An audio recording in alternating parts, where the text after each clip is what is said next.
Hello नमस्कार welcome you all. मैं हूं आप सभी के साथ सुमित्रा साहू। आज हम बात करने वाले हैं ब्याज के आधुनिक सिद्धांत की। देखिए, इससे पहले हमने ब्याज का तरलता पसंद के सिद्धांत देखा था जो कीन्स द्वारा दिया गया। उससे भी पहले हमने ब्याज का प्रतिशत सिद्धांत और 9% सिद्धांत की भी चर्चा कर ली थी। अब ब्याज का जो आधुनिक सिद्धांत है, इसको देखने से पहले हम थोड़े से कीन्स के सिद्धांत की चर्चा कर लेते हैं। कीन्स ने aggregate demand curve, aggregate supply curve के माध्यम से राष्ट्रीय आय का निर्धारण किया था। एग्रीगेट सप्लाई, एग्रीगेट डिमांड, राष्ट्रीय आय के निर्धारण, इसको हमने ये एक वस्तु बाजार संतुलन के रूप में भी हम इसको देख सकते हैं। एग्रीगेट डिमांड के कंपोनेंट स्पेशली C+I, सरल रूप में उन्होंने दो माने, उपभोग डिमांड और निवेश मांग। अब देखो, इसमें से जो निवेश है वो दो चीज़ों पर निर्भर कर रहा है according to Keynes, rate of interest और MEC, marginal efficiency of capital, या पूंजी की सीमांत उत्पादकता पर। ठीक है, अब इस रेट ऑफ इंटरेस्ट का निर्धारण कीन्स ने अपने ब्याज सिद्धांत में दिया है, तरलता पसंद के सिद्धांत में, जो उन्होंने इस तरह से दिया है। मनी सप्लाई और मनी डिमांड, इन दोनों के माध्यम से क्या होता है, ब्याज दर का निर्धारण होता है। तो ये एक मुद्रा बाजार संतुलन है और जो हमने इधर देखा वो वस्तु बाजार संतुलन है। इस तरह से कीन्स ने अब ये रेट ऑफ इंटरेस्ट में चेंज के माध्यम से निवेश में परिवर्तन होगा और निवेश में परिवर्तन से हमारा वस्तु बाजार में परिवर्तन होगा। तो एक और मुद्रा बाजार में यदि परिवर्तन है, उसका वस्तु बाजार पे क्या प्रभाव पड़ रहा है और उसके माध्यम से राष्ट्रीय आय में क्या परिवर्तन हो रहा है, वो तो कीन्स ने एक्सप्लेन किया है। लेकिन वस्तु बाजार में परिवर्तन से, वस्तु बाजार में एग्रीगेट डिमांड और एग्रीगेट सप्लाई में परिवर्तन से यदि राष्ट्रीय आय में कुछ परिवर्तन हो रहा है, तो राष्ट्रीय आय में परिवर्तन के फलस्वरूप मौद्रिक बाजार में क्या परिवर्तन होगा, उसको कीन्स ने एक्सप्लेन नहीं किया है। जैसे फॉर एग्जांपल, यदि वस्तु बाजार में संतुलन परिवर्तन होने से यदि राष्ट्रीय आय में वृद्धि हो जाए, C+I के बढ़ने से राष्ट्रीय आय बढ़ जाए, तो उससे क्या होगा, राष्ट्रीय आय बढ़ने की वजह से MD, जो मनी डिमांड है, वो बढ़ जाएगी। ये कैसे बढ़ेगी, कीन्स का तरलता पसंद के सिद्धांत याद करिए, जिसमें हमने बात की थी कि जो L1 है, जिसमें हमने इंक्लूड किया था लेन देन उद्देश्य और सतर्कता उद्देश्य, वो किसके फंक्शन थे, इनकम के, और L2 को हमने फंक्शन माना था ब्याज दर का। L1 और L2 दोनों ही मिलके मनी डिमांड के कंपोनेंट थे, L1 और L2। तो यदि Y में परिवर्तन होगा तो L1 में भी परिवर्तन होगा, L1 में परिवर्तन से MD में भी परिवर्तन होगा और MD में परिवर्तन के कारण ब्याज की दर में भी परिवर्तन होगा। ये कीन्स ने एक्सप्लेन नहीं किया था। ब्याज दर को राष्ट्रीय आय से स्वतंत्र माना, लेकिन ये उससे स्वतंत्र नहीं है। यानी कि कहने का मतलब यहाँ पर यह है, वस्तु बाजार भी मुद्रा बाजार को प्रभावित कर रहे हैं। वस्तु बाजार में होने वाले परिवर्तन से मौद्रिक बाजार में मनी डिमांड परिवर्तित हो रही है, उसके परिवर्तन होने से ब्याज दर में परिवर्तन हो रहा है और ब्याज दर फिर हमारे वस्तु बाजार को निवेश के माध्यम से प्रभावित कर रहा है। ठीक है, तो अब इस पूरे मॉडल को इसको एक्सप्लेन किया है हिक्स, हैंसन और लर्नर जॉनसन ने, जिसको हम यहाँ पर आधुनिक सिद्धांत नाम दे रहे हैं। इसी विस्तारित केंद्रीय मॉडल को ISLM वक्र मॉडल के नाम से हम जानते हैं। इस मॉडल में उन्होंने प्रदर्शित किया कि दो पृथक वस्तु और मुद्रा बाजारों में एक साथ साम्य द्वारा राष्ट्रीय आय का स्तर तथा ब्याज दर किस प्रकार संयुक्त रूप से निर्धारित होते हैं। दोनों बाजारों को हमने संयुक्त रूप से यहाँ पर देखा है और दोनों का एक दूसरे पर क्या प्रभाव आता है वो भी हम यहाँ पर देखेंगे, और उसके माध्यम से राष्ट्रीय आय और ब्याज दर का निर्धारण कैसे होता है वो हम यहाँ पर समझेंगे। एक महत्वपूर्ण मॉडल है, इसके माध्यम से हम मौद्रिक और राजकीय नीतियों की जो क्या प्रभाव होता है हमारी इकोनॉमी पर, वो भी हम इसमें देख सकते हैं। एक बहुत ही इंपॉर्टेंट मॉडल है, थोड़ा सा टेक्निकल है, लेकिन थोड़ा सा आप ध्यान से देखिएगा तो बहुत इजी लगेगा आपको। तो हम सबसे पहले इसमें IS और LM जैसे नाम से पता चल रहा है, तो उसमें सबसे पहले IS वक्र किस प्रकार निरूपित होगा, किस प्रकार से उसको डिराइव करेंगे वो हम देखेंगे। फिर LM कर्व किस प्रकार बनेगा, और उन दोनों के माध्यम से हम राष्ट्रीय आय और ब्याज दर के निर्धारण की चर्चा करेंगे। चलो आइए देखते हैं हम वस्तु बाजार साम्य या IS वक्र का उत्पादन, goods market equilibrium, derivation of IS curve. देखो यहाँ पर इसका जो नामकरण है पहले वो ही देख लेते हैं, IS और LM। ये हमारे वस्तु बाजार की स्थिति को बता रहा है, LM हमारे मुद्रा बाजार की स्थिति को बता रहा है। अब देखो कीन्स ने मुद्रा की मांग के लिए क्या यूज़ किया था, L, और ये मुद्रा की पूर्ति, मुद्रा की मांग और मुद्रा की पूर्ति, ये दोनों मिलकर मुद्रा बाजार। और दूसरा आई और एस, इन्वेस्टमेंट और saving, I S curve, investment और सेविंग से हम वस्तु बाजार संतुलन को हम देखते हैं, तो उसको यहाँ पर इस कारण से इनका नाम आई एस एल एम। यदि आप भूल भी जाए तो मैंने इसलिए आपको ये बताया, एल एम कर्व हमारे मुद्रा बाजार संतुलन को बता रहा है, आई एस कर्व वस्तु बाजार संतुलन को।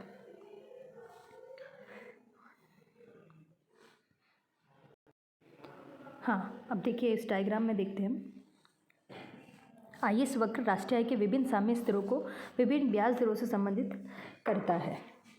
आई एस वक्र क्या है? राष्ट्रीय आय और ब्याज दर के विभिन्न बिंदुओं को मिलाने वाला एक कर्व है।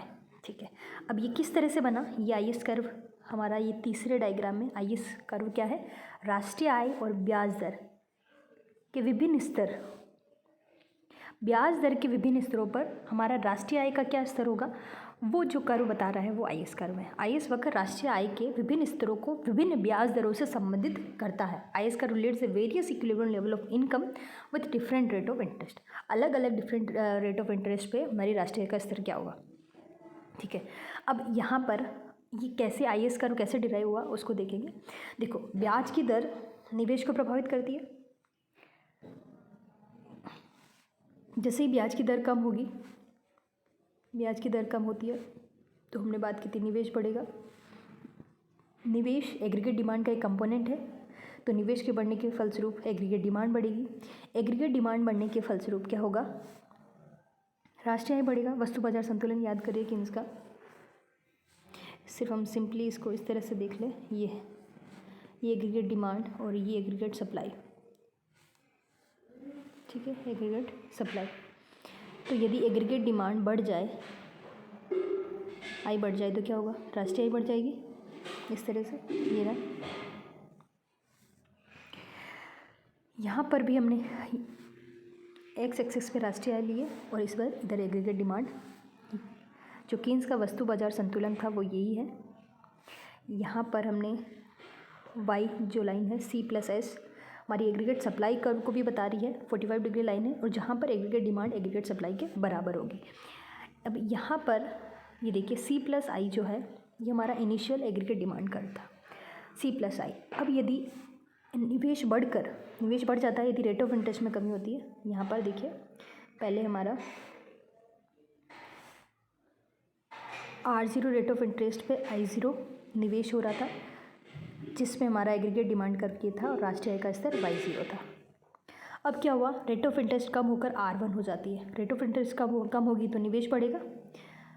रेट ऑफ इंटरेस्ट के कम होने से, ब्याज की दर के कम होने से निवेश में वृद्धि होगी, और निवेश में वृद्धि होने से हमारा जो एग्रीगेट डिमांड कर्व है वो ऊपर शिफ्ट होकर क्या हो जाएगा? C plus I1।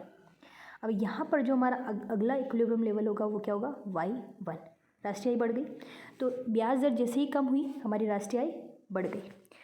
उसी तरह से वापस देखिए, ब्याज दर और कम हो जाती है R2, तो निवेश और बढ़ा और हमारा निवेश बढ़कर क्या हो गया? I2, तो हमारा एग्रीगेट डिमांड कर और अपर शिफ्ट हो गया C प्लस I2, और यहाँ पर हमारी जो राष्ट्रीय आय है वो बढ़कर Y2 हो गई। तो ये तो किस पे था? R2 लेवल पर, ये R1 पर और ये R0 पर। ठीक है, तो R0 पर क्या है? Y0, R1 पर क्या है? Y1, और Y2 पे क्या है? Y2। अब देखो इसी को हमने यहाँ पे दिखाया है। R0 पर हमारा जो राष्ट्रीय आय का स्तर है वो Y0 है।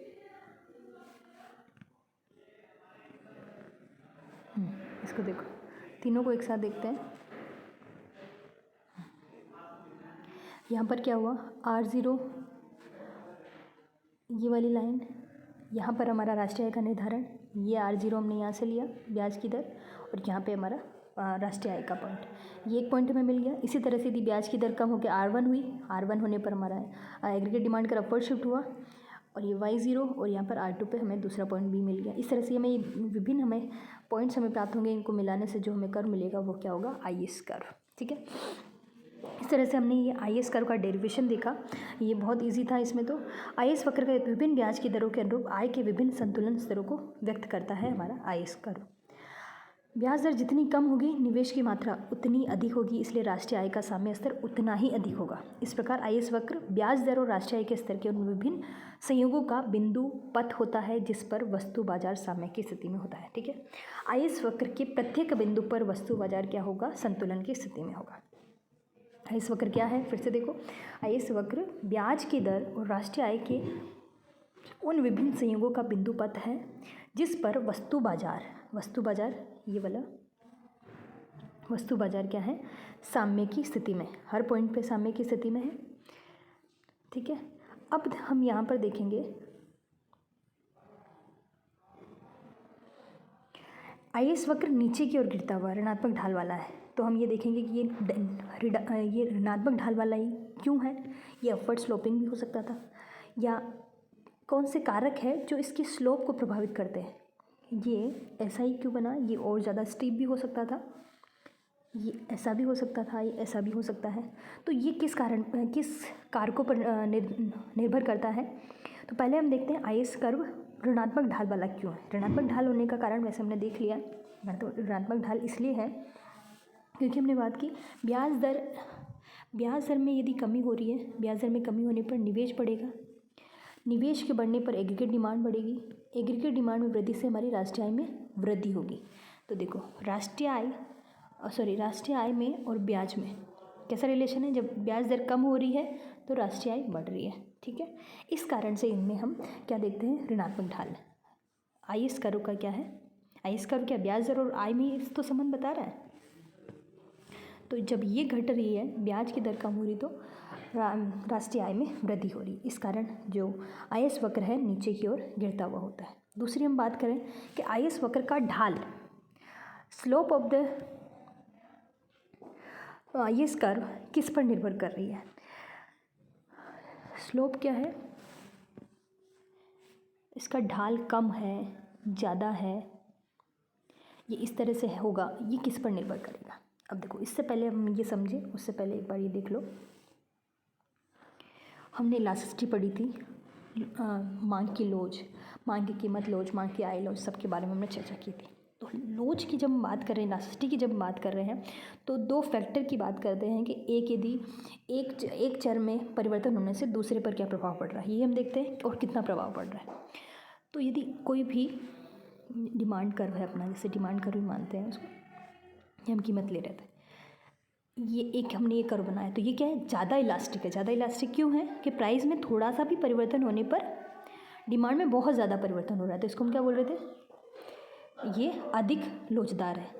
और यदि इस तरह से हम कुछ बना रहे थे तो वो क्या होता था कि ये डिमांड कर्व क्या है, यहाँ पर मांग की जो कीमत लोच है वो कम है, ये कम लोचदार है। ठीक है, ये बात हो गई।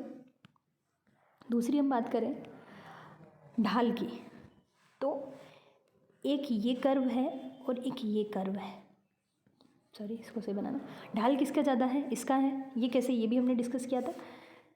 देखो ढाल इसका ज़्यादा है लेकिन ये कम लोचदार है, ये अधिक लोचदार है लेकिन ढाल इसका कम है। ये कंसेप्ट आपका क्लियर रहना चाहिए, तब आप आगे ये समझ पाओगे। ये ढाल का क्या मतलब है, यहाँ आप कोई एक बॉल रखो तो जल्दी ये गिरेगी या ये गिरेगी, जो जल्दी से नीचे गिर जाएगी वो उसका ढाल ज़्यादा होगा, जो ज़्यादा स्टीप होगी। ठीक है, अब यहाँ पर हम बात करेंगे कि आईएस वक्र की ढाल की तीव्रता किस पर निर्भर कर रही है। दो तत्वों पर निर्भर कर रही है कि निवेश मांग वक्र की लोच कितनी है। निवेश मांग वक्र की लोच, देखो लोच का जो कंसेप्ट है वह बहुत विस्तृत है, उसको हम अलग अलग कंसेप्ट में देख सकते हैं। हमने मांग की लोच देखी, हमने आय की लोच देखी, हमने अलग अलग, अब यहाँ पर हम निवेश मांग वक्र की लोच देख रहे हैं, किस रिस्पेक्ट में, रेट ऑफ इंटरेस्ट के रेफरेंस में, कि जो निवेश वक्र है वो ब्याज दर में परिवर्तन से किस प्रकार परिवर्तित हो रहा है, या उसकी लोचता किस प्रकार की है, उसका रिस्पॉन्स क्या है। ब्याज दर में यदि 10% परिवर्तन होता है तो क्या निवेश में भी 10% ही परिवर्तन हो रहा है, ज़्यादा हो रहा है या कम हो रहा है, वो किस तरह से उसमें परिवर्तन हमें देखने को मिल रहा है। तो इसकी लोचता, निवेश मांग वक्र की ब्याज दर के प्रति जो लोचता है वो हमारे आईएस वक्र की तीव्रता को, आईएस वक्र के ढाल को हिदायत करेगी। अब इसको समझना थोड़ा सा ध्यान से। अब देखो, यदि आईएस वक्र अभी हमने देखा था, ये निवेश वक्र यहाँ पर रेट ऑफ इंटरेस्ट, यहाँ पे हमने इन्वेस्टमेंट डिमांड, ये हमारा आय कर्व है। यदि इसका जो ये कम इलास्टिक है, इसकी लोचता कम है, इलास्टिसिटी ऑफ इन्वेस्टमेंट कर्व यदि कम है तो क्या होगा, रेट ऑफ इंटरेस्ट में ज़्यादा कमी होने पर भी निवेश में है वो वृद्धि कम होगी। निवेश में वृद्धि कम होगी तो ये जो हमारा एग्रीगेट डिमांड कर्व था इसमें भी वृद्धि कम होगी। जो राष्ट्रीय आय में वृद्धि है वो भी थोड़ी कम होगी। इसके बजाय यदि इसी की तुलना में देखो, एक हम कर्व बनाते हैं जिसका क्या है, जिसकी इलास्टिसिटी ज़्यादा है, तो निवेश में वृद्धि कितनी हुई, I2 इतनी हुई। जब कम थी तो ये वृद्धि हुई, जब ज़्यादा हुई तो I2 हुई। तो इसकी बजाय हम IC+I कर्व ये होता तो राष्ट्रीय आय में वृद्धि ज़्यादा होती, इतनी। राष्ट्रीय आय में यदि वृद्धि ज़्यादा होती तो उसी रेट ऑफ इंटरेस्ट पे R0 पे एक पॉइंट आपको ये मिला, ठीक है, दूसरा पॉइंट एक आपको यहाँ पर मिलता, एक तो ये हो गया, ठीक है। इतनी पहली वाली y1 y2 y1 y2। अब जब R2 he rate of interest पे यदि ज़्यादा इलास्टिक होता तो हमारा निवेश बढ़कर I2 हो जाता और हमारी जो राष्ट्रीय आय है वो y2 हो जाती। तो इस पर हमारा ये पहला पॉइंट, राष्ट्रीय आय इतनी बढ़ती तो क्या होगा, निवेश वक्र हमारा जो उसका स्लोप होता वो कम होता। देखो इसको वापस देखो एक बार, तीनों को वापस देखो, दोनों केस एक साथ बनाते हैं। ये कब आता है, जब इलास्टिसिटी निवेश मांग वक्र की जो लोच है वो कम है, लेस देन 1 है या कम है, हम बात करें ये आई, ठीक है। तो इससे क्या होगा, जो एग्रीगेट डिमांड, एग्रीगेट सप्लाई कर, एग्रीगेट डिमांड कर,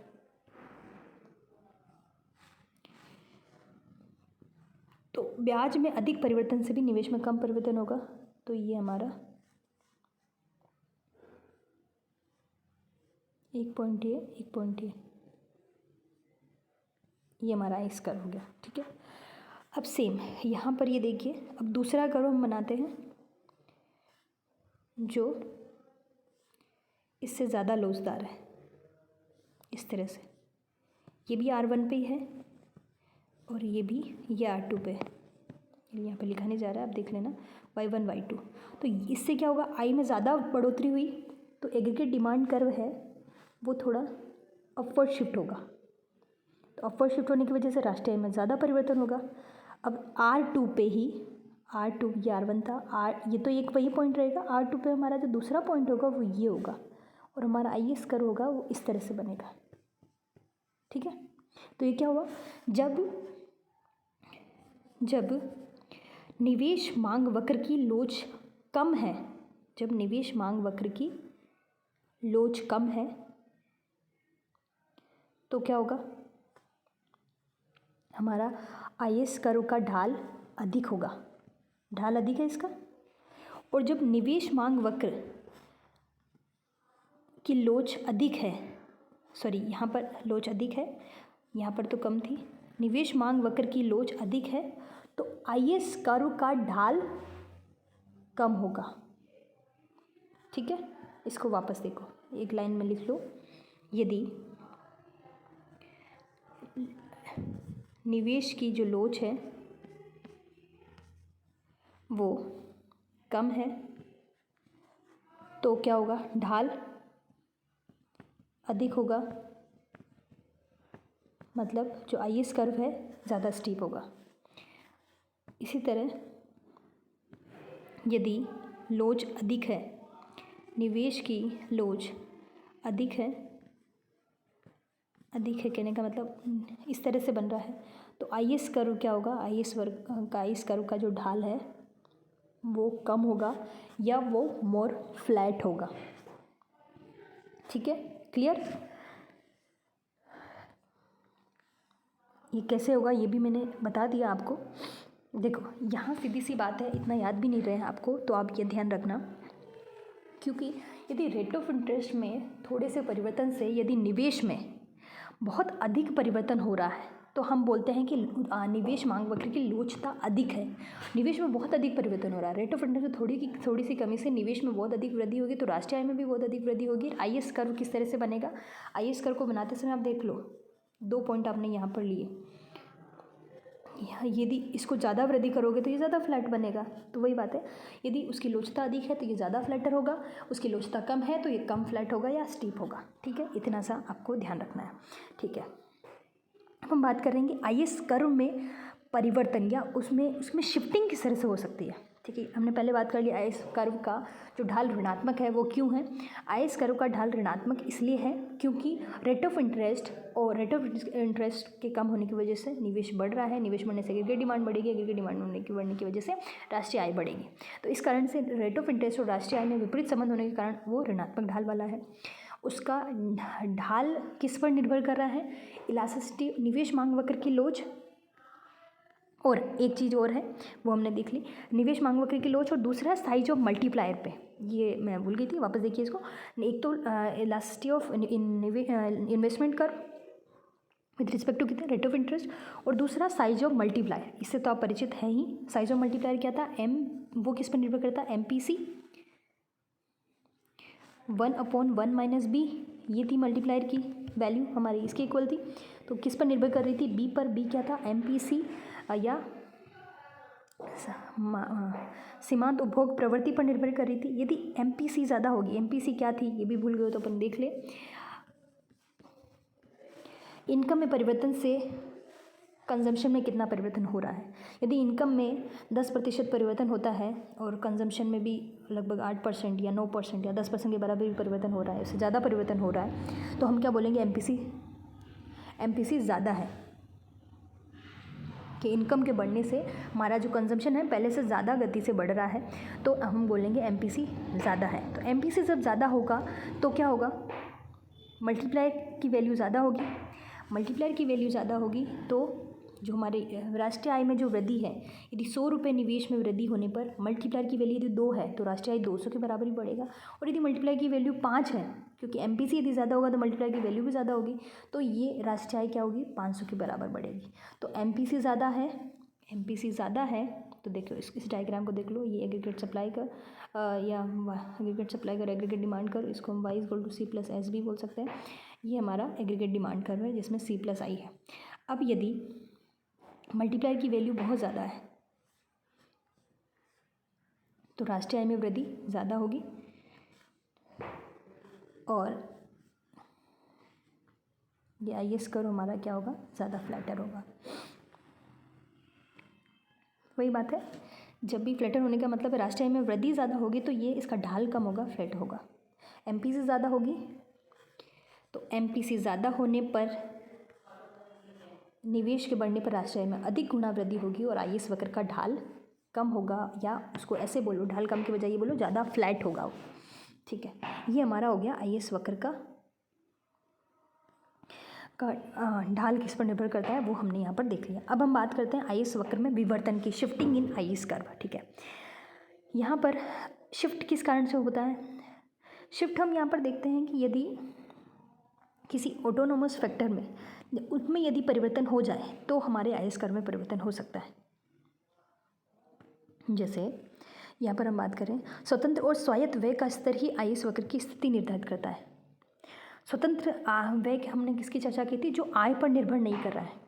जैसे हमने ऑटोनोमस इन्वेस्टमेंट की बात करी और ऑटोनोमस कंजम्पशन की भी बात करी है, जो ना तो राष्ट्रीय आय के स्तर पर निर्भर कर रहा है, ना ब्याज के दर पर निर्भर कर रहा है। जैसे निवेश व्यय भी हो सकता है, सरकारी व्यय भी हो सकता है, उपभोग व्यय भी हो सकता है। ऐसा व्यय जो इन दोनों पर निर्भर नहीं करता। उपभोग की भी हमने बात की थी कि जरूरी नहीं कि जिसकी आय है वो तभी भोजन ग्रहण करेगा, उसमें बाकी जो फैक्टर है वो भी उसको प्रभावित करते हैं। जैसे हम पिछली उदाहरण